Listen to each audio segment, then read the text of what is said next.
น่าเจ้าเคยเฮ็ดแบบนี้กับข่อยเจ้าคงบอกว่าข่อยฮักเจ้าซำใดเจ้าบ่ต้องเว้ายาวเอานี่เป็นของเจ้าข่อยมันบ่ดีปานใดเจ้าจึงเฮ็ดแบบนี้กับข่อยขอถามแด่ยังหัวสิตอบให้ข่อยบ่มักทุกอย่างที่เป็นเจ้าพอใจบ่แต่ข่อยฮักเจ้าได้น่า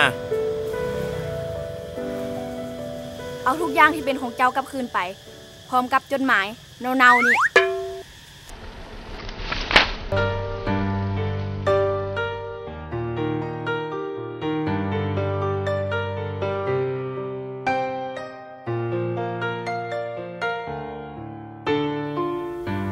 ข่อยสัญญาว่าสิเก็บใส่คอเส้นนี้ไว้กับข่อยตลอดไป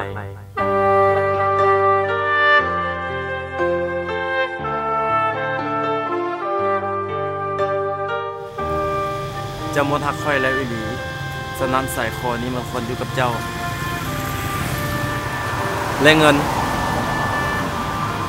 17,000 กีบที่ข่อยยืมเจ้าซื้อตำมักแตงทุกอย่างค่อยส่งคืนเจ้าได้แต่สิ่งหนึ่งที่ค่อยถนอมไว้คือความรักที่ค่อยมีต่อเจ้าหน้าค่อยขออย่างหนึ่งนำเจ้าได้บ่ก่อนค่อยสิไปจากเจ้าให้ไกลที่สุดไปพี่ไปให้ไกลที่สุดเลยไปแล้วได้บ่ล่ะสิ่งที่ค่อยขอมานี่นะแล้วมันเป็นหยังเว้าอ้อมอยู่หั่นแหละค่อยอยากถ่ายรูปกับเจ้าไว้เป็นที่ระลึกว่าครั้งหนึ่งค่อยเคยมีแฟนที่งามที่สุดไว้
ขอบใจเด้อสาอ้าวโทรศัพท์จะแตกแล้วบ่นี่บ่เป็นหยังดอกเบิ่งแยงตัวเองให้ดีๆเด้อค่อยไปก่อนสาเดี๋ยวก่อนแล้วเจ้าสิไปใส่ต่อก่อนอื่นหมดสิไปซอกบ่อนแปลงโทรศัพท์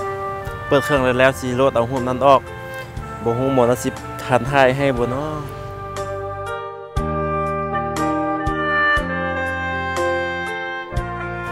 เจ้าบ่ต้องไปซอกให้เสียเวลา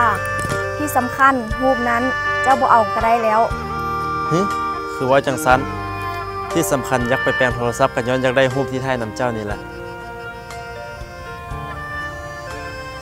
ขอคอยสิถ่ายรูปนำเจ้าตลอดไป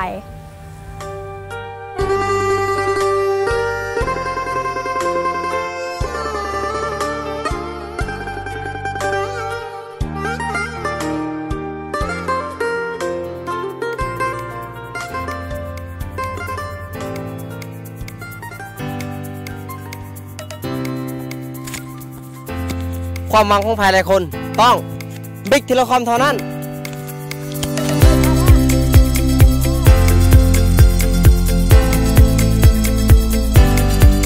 สะดวกมั่นใจได้มาตรฐาน